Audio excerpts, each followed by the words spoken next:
Welcome to the Spades studio. We're on air. Are we? Yes, we are. Spades studio welcomes you to the professional wrestling podcast of 2024 February. Feb? Yes, it is. It's Feb. Professional wrestling greatest podcast. That's cap, probably. Let me take that off. Let's name the topics that we're here to discuss about professional wrestling today. And there's some topics. AEW is fun again? He said who? Like, man, I can't believe it. AEW is fun again? That's a topic. That's a damn topic. AEW is fun again. I watched Collision and Dynamite, and it was fun. It was booked well. Like, it felt like AEW didn't feel like cheesy WCW or something, you know. It felt good professional wrestling. Yeah, so AEW is fun. TNA is killing it. That's a topic too. Vince's allegations, we're gonna get to that. And the injury scramble of WWE. Probably. Anyways, tune off a little bit. Got you right, coming back. Anyways, we're back here again. Wrestling is theater is not really what we're here to discuss. We're here to discuss when wrestling goes bad, and we're live on air in the Spades studio of SDW. SCW's Spade Studio. Pretty much to say Spade Studio. Yeah, interesting. Professional wrestling. Yeah, well, let's just get into some topics about Vincent Kennedy McMahon. And I think, like, man, there's a lot of topics just get into, like, about it. And there's a hint coming out that I'm telling you right now. STW is working on making a full detail in Vince McMahon scandals. And this is the fall of Vince McMahon completely. Because the dude has had steroid scandals. Dude has had a lot of allegations before. But the ones that really got to him was in 2022. And then everybody thought, like, listen to this. Everybody, and I tell you, everybody thought Vince is not stepping down as the head of creative. He ain't gonna step down. He is the measuring stick as the chief content officer for WWE. You know, head of creative, who is the guy who finalizes everything. I'm like, it's all Vince. And I think we live in a time of professional wrestling, just professional wrestling in general, where that can't work too well. You know, that can't work too well. That can't just be what it is. It just can't be that. Like, and Vince had to step down. He had to be gone from the company. And he was gone from WWE. Like, this is a very interesting topic to discuss. Vince McMahon got big allegations, like one of the biggest ever. Like, there was some oral sexual. I'm not going to get into when she knows some stuff. Scandal, and there is this sucks for the wrestling business in general, but since if you think about how was he creative genius, yeah, he was. But the dude just cared about business at the end of the day, and at the time we knew that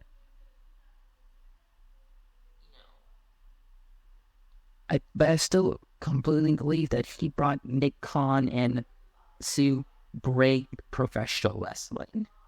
That up towards like AEW with Nick Khan, even TNA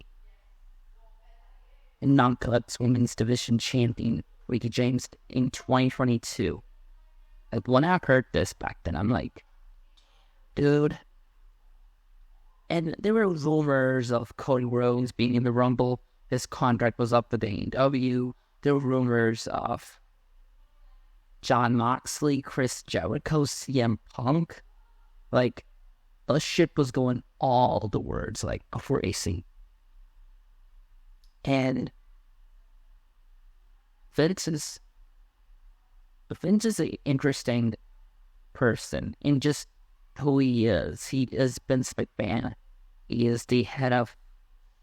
He's been the head of credit. He's been the end stick for WWE for a long ass time, as I know, as everybody should know. The thing is, Vince has had really. So if that would have not happened, you might be living in a time wrecking wrestling in general. But I think, like, you knew that Vince's title was up. And it was so poetic that it happened. Yeah. A fellow content creator called it the Renaissance era. And I think if you want to say the Renaissance era for WWE right now, it's Nick Khan and Vince brought him in. Triple H already knew of Nick Khan. He had a connection with him. Vince brought him in. And Nick Khan has changed the WWE completely. Just in general. Like, you knew professional wrestling was back after the pandemic. When the pandemic, when you had the John Cena pop, or you had the SmackDown show, you knew pro wrestling was back.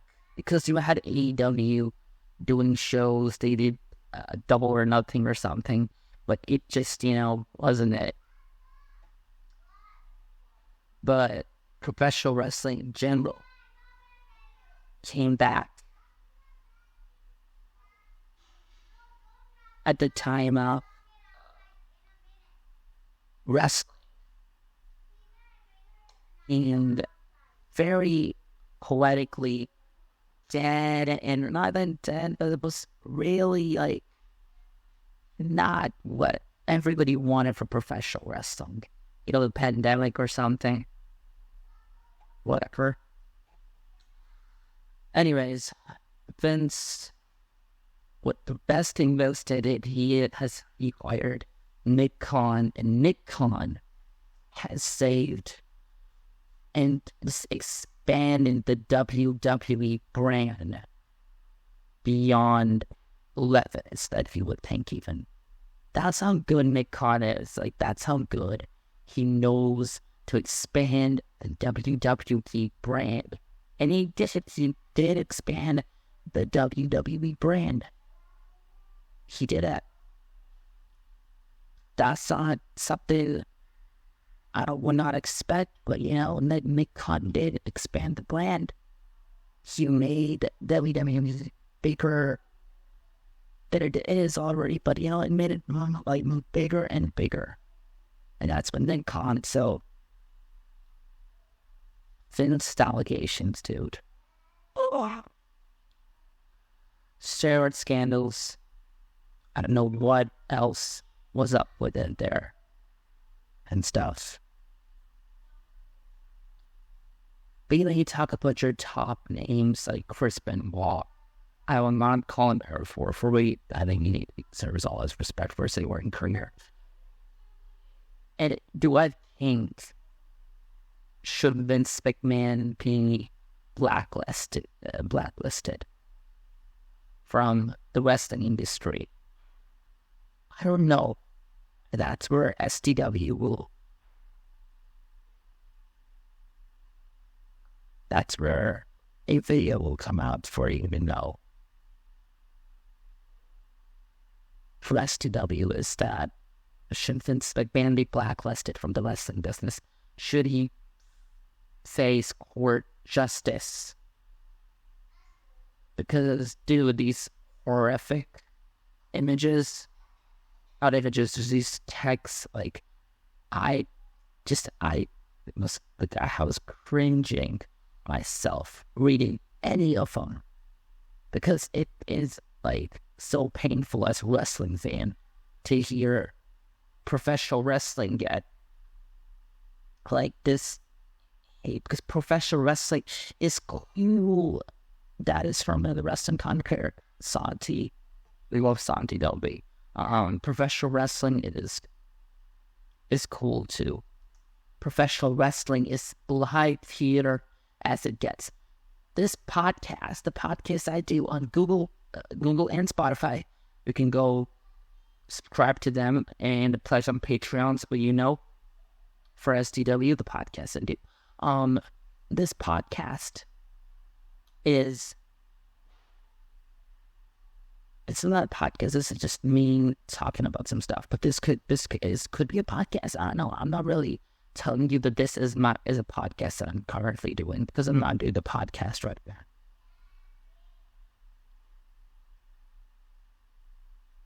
Because this is not a podcast at all. This is a forbidden esque of wrestling. Just up in the air. It's not a freaking podcast.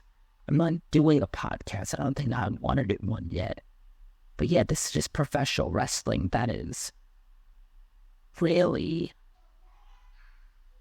up the notch, not doing what it should be doing for the business.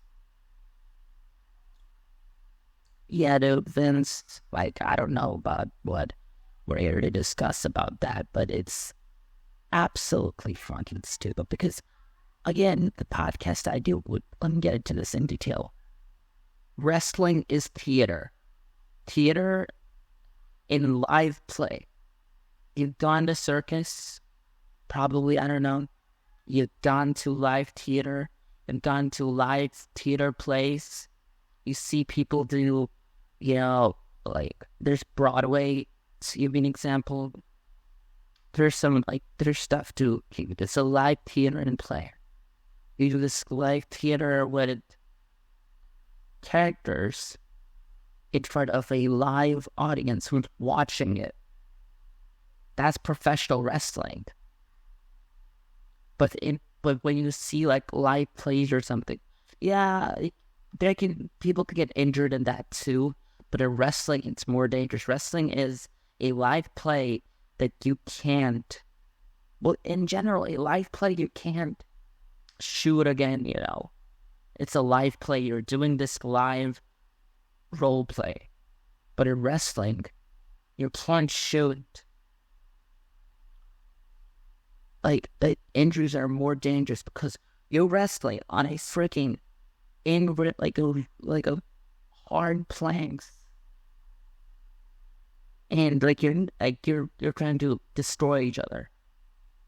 You're trying to beat each other out and do some crazy high flying tornado whatever moves, and do some crazy lucha moves, New Japan moves,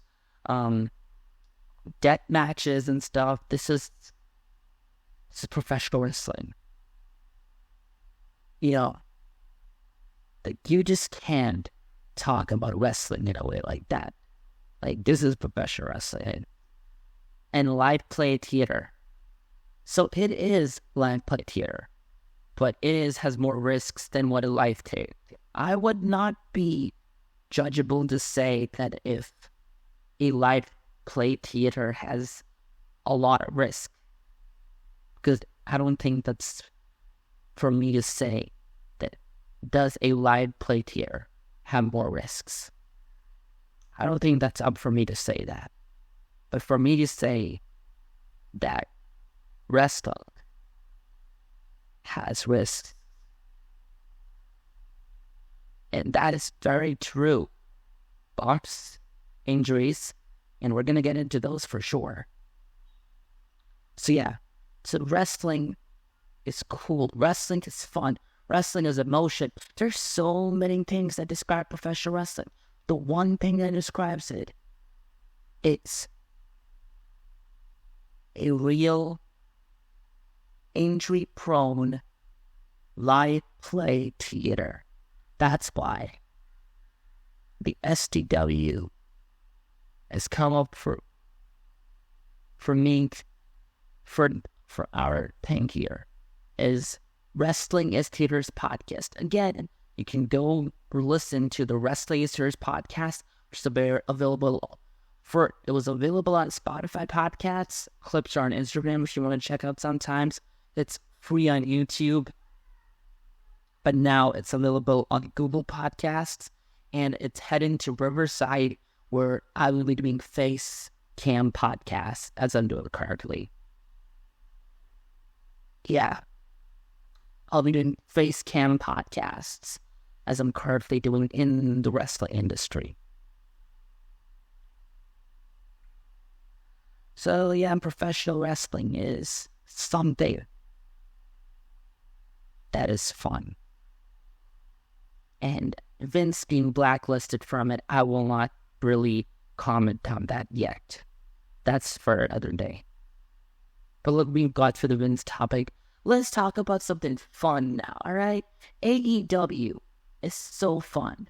You're having Deonna Purrazzo and Toni Storm, one of the best women's wrestlers on the damn planet, and just doing some of the fantastic works, like stuff.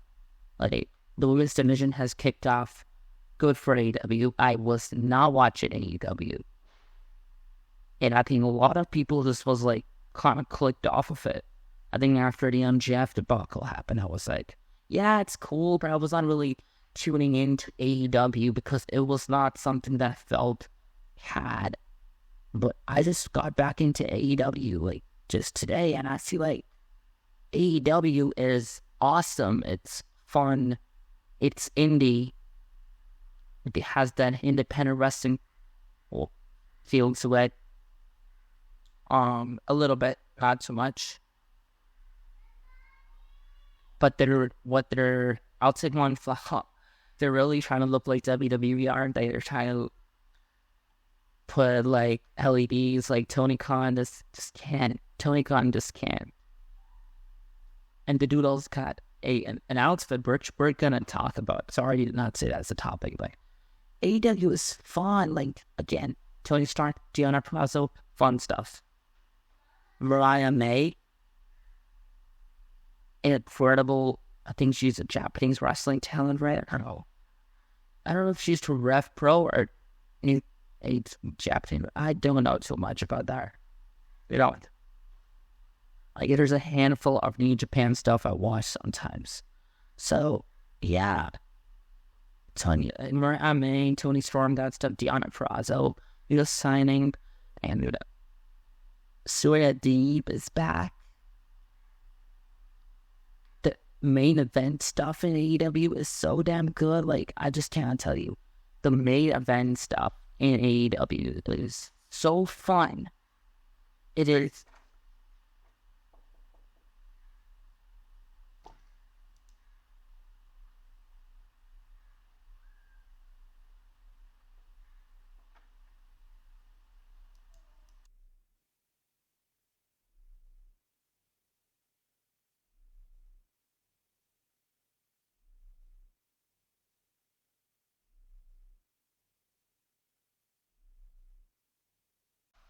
Welcome, everybody, back to the SDW Spades studio. And here I am, Spades, right in front of you, talking about AEW being fun. And AEW is so fun. That you have the women's division that's over the top fun. It is mind blowing how good that women's division is. It's like it is getting good. I mean, like it was really bad. It was really bad that the fans were complaining on it. Like Britt Baker was complaining on it. There was like too much problems with the women's division in AEW. But now I think we are doing a fantastic job with AEW. It's good, looking good. You have Tyler Valkyria, I think that's her name, right? John Morrison's wife. You had Deonna Purrazzo, Toni Storm, Mariah May. Toni Storm is the star of the women's division for sure. Absolutely the best thing. Britt Baker's out. I think maybe he's injured. I don't know if she is, but I don't not seen her in a bit. So Mariah May, Toni Storm, Deonna Purrazzo, Tyler Valkyria. You know, you have your Abaddons and Sky Blue, but like I don't really find Anna Jay or Ty Mello. Ty Mello has been out for a bit. Hey, she's been gone for a bit now. It's been a while since Ty Mello is gone from AEW. Because I think she got pregnant, if you wouldn't know.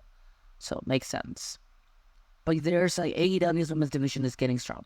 Again, you had your guys, people like Nyla Rose, the Awesome Comps, I think showed up in AEW. Maybe she will be back. Hopefully she is. That'll be cool. Maybe she should try it. I don't know.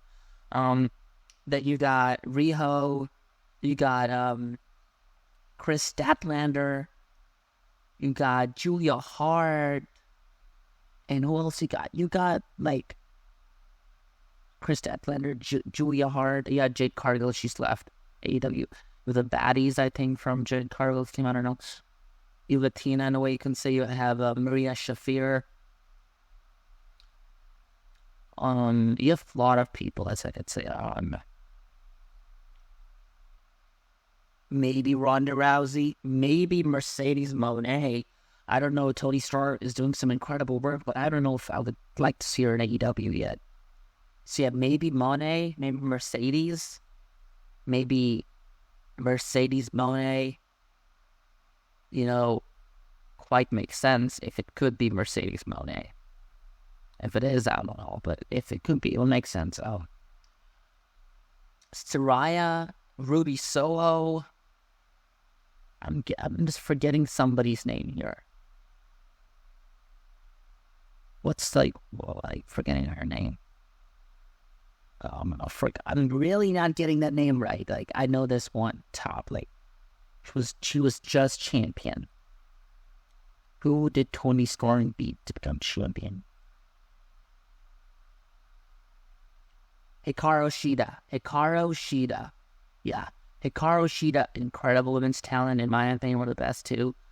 Like, you have so many women's, like, AEW's women's division is looking good, and I think it can get better. And the men's that I'll be at the left, I don't know. And you have Serena Deep coming back too. I will leave Abaddon and Sky Blue out of it. I don't know if I believe, like, it's doing really well with those two. And it was with the other one. The one who has that cheerful gimmick. What's her name? I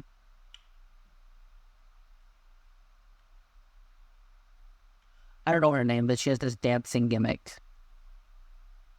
Or, I don't know. So, yeah, the women's division looks good. AEW's men's division, like, I watched AEW, Collision, and Dynamite. I've not checked out Rampage. Might do that, but might be the worst thing to do, but I don't know.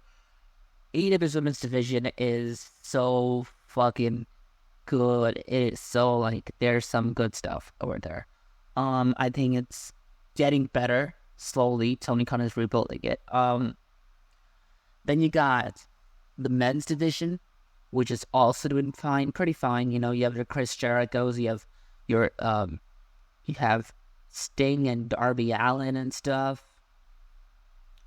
which I do not agree with what's happening there with the Young Bucks. It's interesting. It might be another video to talk about the things I am Like, maybe there's another video to talk about here, but yeah.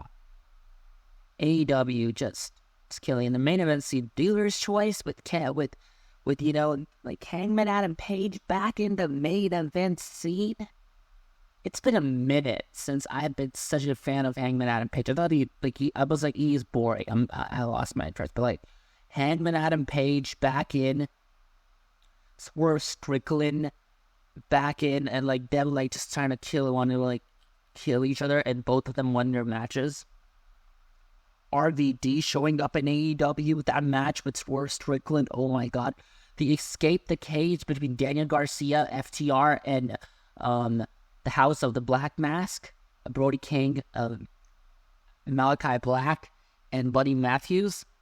Come on, just tell me that how good it was. It was so good. It was so good. And I loved it. It was special. It was fun. Oh, I was like, Adam Copeland and Minoru Suzuki, the Cope Open, man. We're talking about Copeland doing a Cope Open. It's something you probably know from John Cena's Open Challenge that he did with the U.S. title. It gives me that memory back because they're giving you in these matches, because with Cope Opens, these are not rivalries. Like, John Moxley can, accept a Cope Open on a show, and they can become a rivalry with John Moxley. I don't know, because this is fun. So that's why people say, oh, Edge going to AEW, it's weird. But no, like, even without Christian, it's all about Christian. He can do. There's so much fun stuff he could do in AEW. The Cope Open from Adam Copeland is absolutely cool. I'm getting used to calling him Adam Copeland now. Yeah, I think it's going to be wild as I call him Edge again. Oh, God, Adam Copeland. So Adam Copeland is, like, really killing it with the AEW division, like, or stuff. Or if STW ever interviews Mr. Adam Copeland, I'm probably going to call him Edge.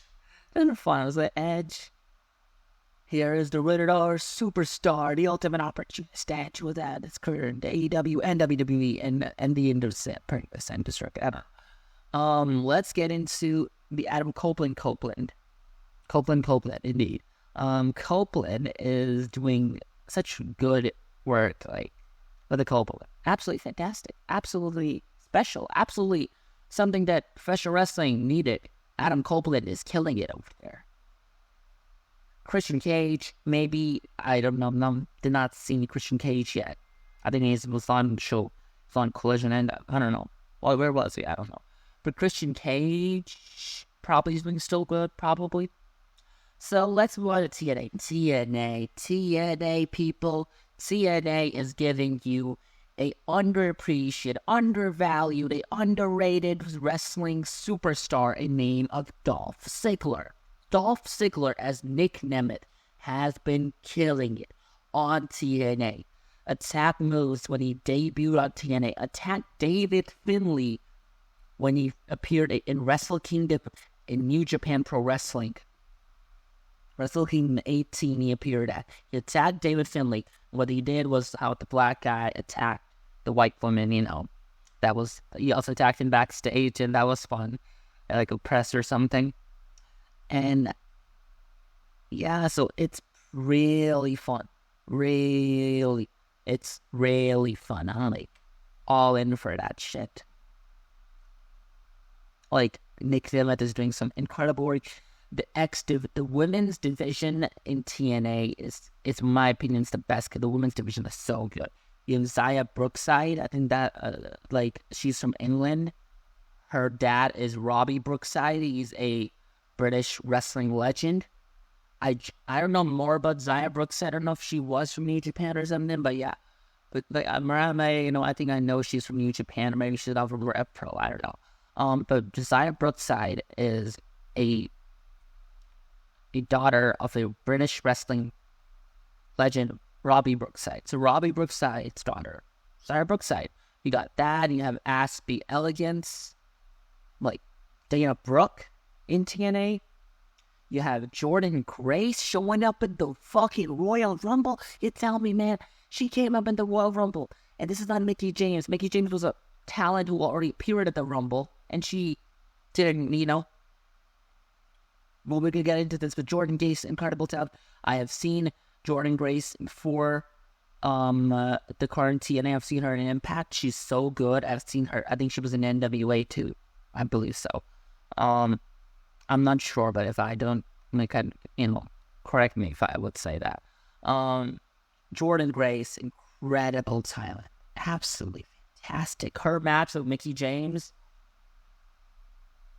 last year at Hard to Kill was so good. That storyline, I was not really watching too much Impact out of them. I was trying to tune into Hard to Kill. Joshua Alexander, that's the first time I really got to like Joshua. He's such a great worker.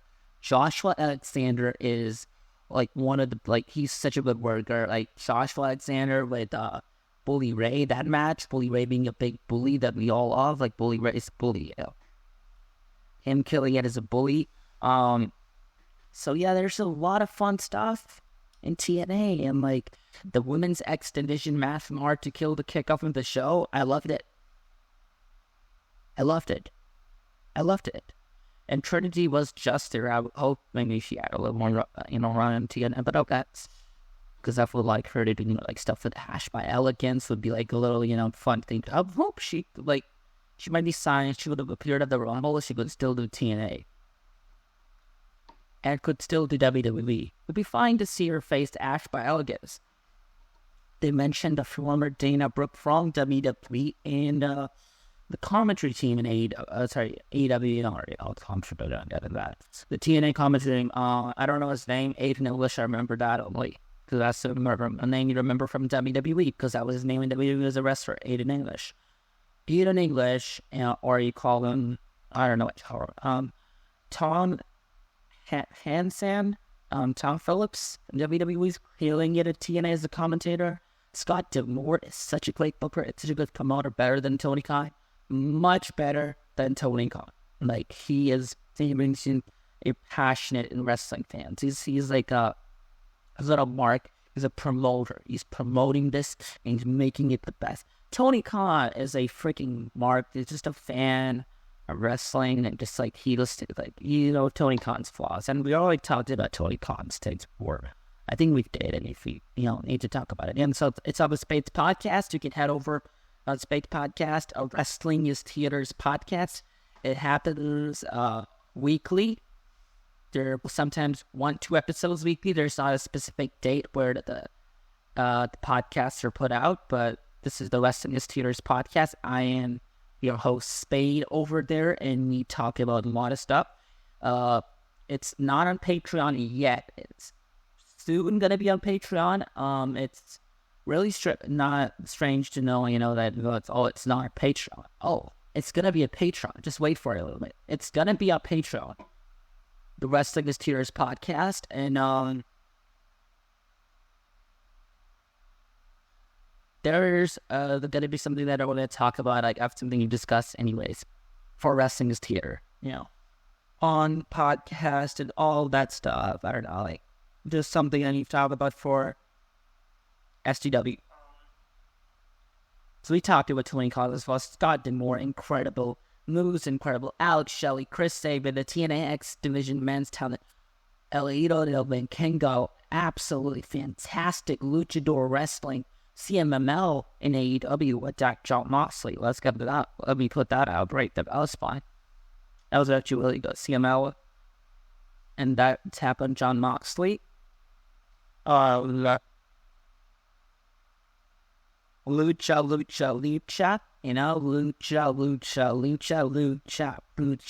WWE reference to the Lucha Dragons.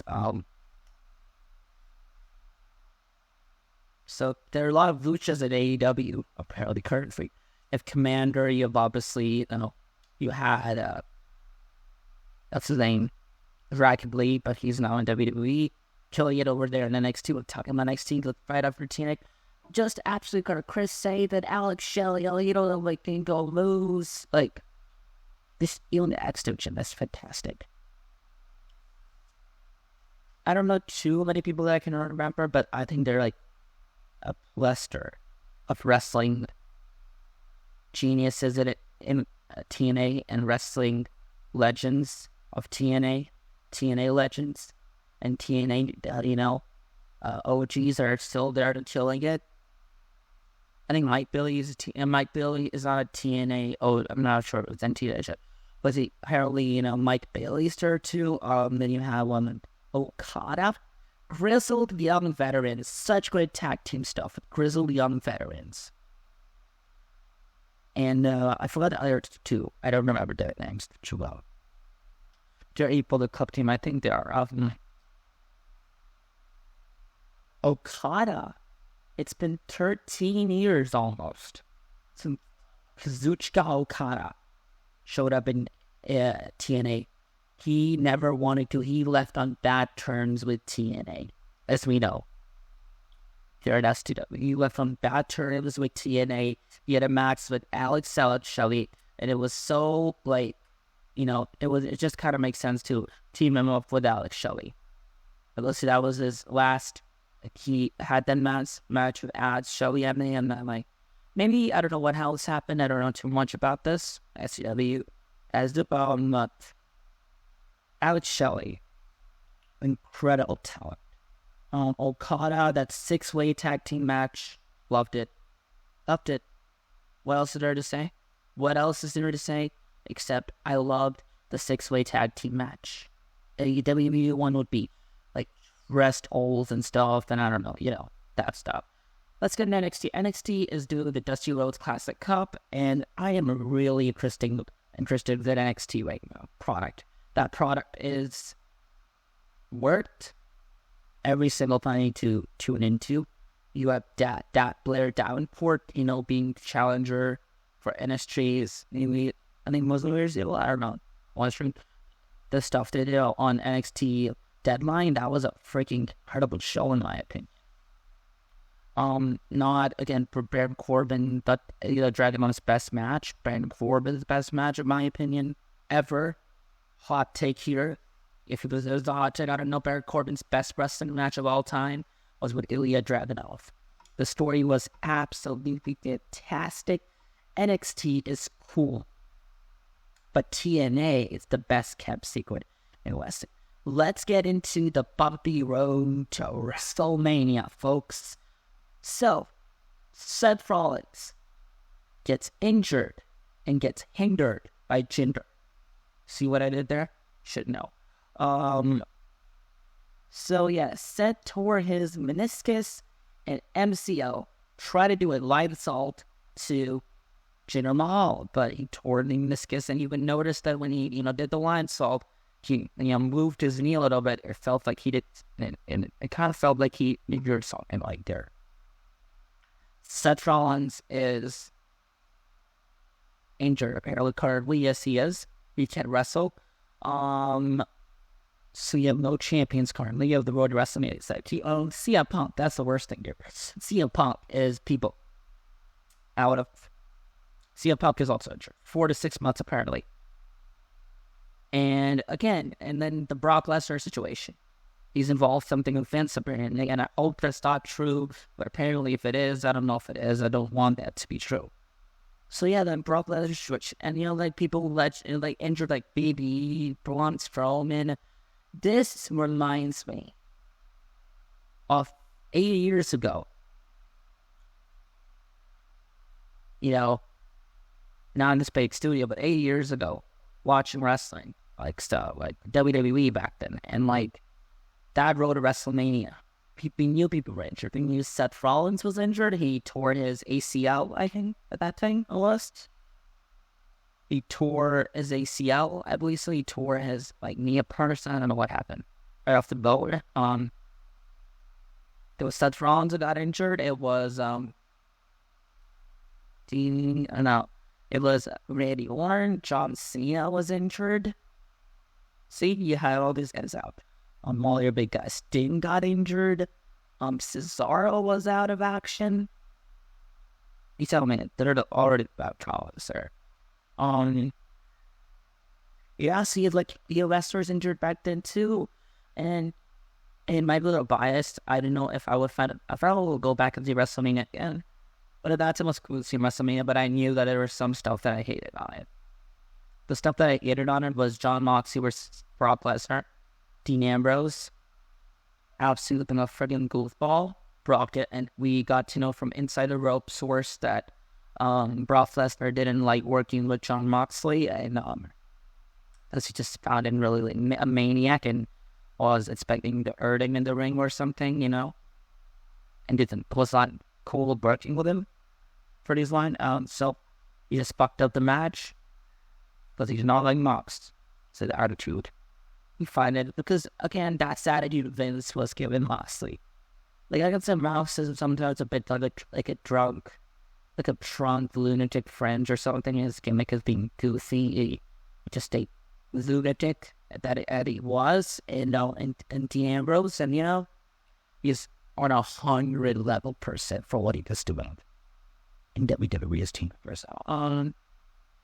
Yeah, so for hardcore wrestling fans at that time when Jon Moxley faced Brock Lesnar, for them it was Jon Moxley, because Jon Moxley, as CCW, the only reason CCW Jon Moxley, so I was like, oh, that's gonna be fucking fantastic, that's gonna be fucking cool.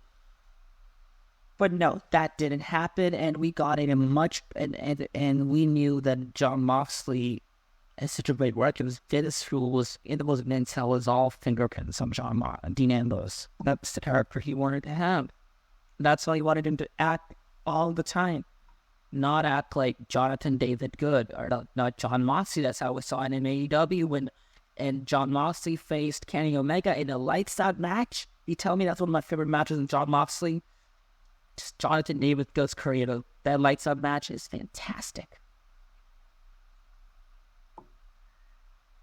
So you had Jon Moxley, again.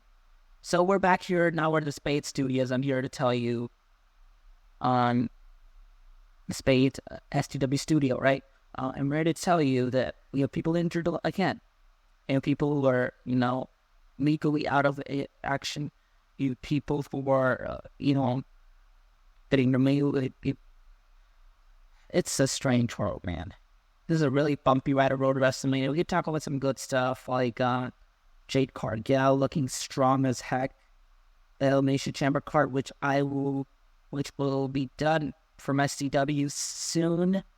I'll be a little prediction video. I don't know. It's probably going to be out. Andrade. Come on, man. Andrade, the roar for Andrade. Like, if you book Andrade pretty good and you book him to win matches and you make him a look star and you get the crowd reaction, and if you feel like, I think even Andrade could contest Rollins. Who knows? How would you know? Like, we don't know what's happening. Drew McIntyre. I'm going to get it as this. This guy is a fantastic worker. He's a fantastic worker. Drew McIntyre is, in my opinion, one of the best workers currently in WWE. Absolutely good. I think, that would be it. If we chop this all up, Cody Rhodes really sold at CM Punk. Cody Rhodes really sold that's, his emotions out there with Seth was in tears almost. And we're going to get into this in a separate video here. But anyways, this is Spades signing off from the SDW Spades studio. Spades Act.